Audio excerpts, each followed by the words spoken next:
Salam, vaxtınız xeyir olsun. Zərflə bağlı testlərin izahına baxacağıq. BİM-in test toplusu ilə davam edirik. Başlayaq 50-ci sualdan. Deyir, hansı cümlədə dan zərf düzəldən şəkilçi deyil? Baxırıq.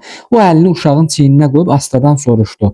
Burada astadan sözü zərfdir. Necə, nə cür, nə tərzdə astadan. Leksik şəkilçidir. Bizə bu şəkilçinin qrammatik şəkilçi kimi çıxış etdiyi mövqe lazımdır. Ona görə A variantını çıxırıq. Çoxdan unutmuşam kin küdurəti. Çoxdan, nə zamandan? Çoxdan zərf düzəldən şəkilçidir. Leksik şəkilçidir. Yeni söz yaradıb. Bunu çıxırıq. Onun şəhərdən qayıtdığı bir neçə gün olardı. Baxın, şəhər isimdir. Şəhər kök, dən də çıxışlı qal şəkilçisidir. Doğru cavab budur. Çünki burada qrammatik şəkilçi kimi çıxış etmişdir. Ona görə doğru cavab C bəndidir. Yolunu azmış su yenidən kəndə tərəf axmağa başladı.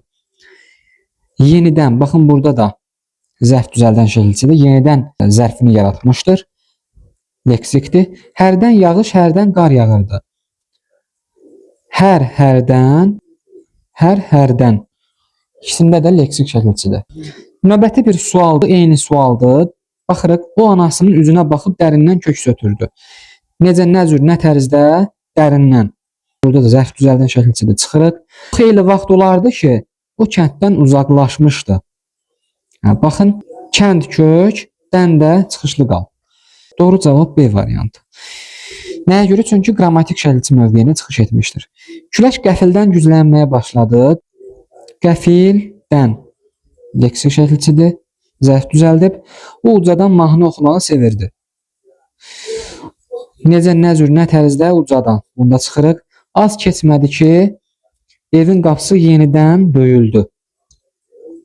Yenidən. Bu burada da zərf düzəldən şəkilçi kimi çıxış etmişdir.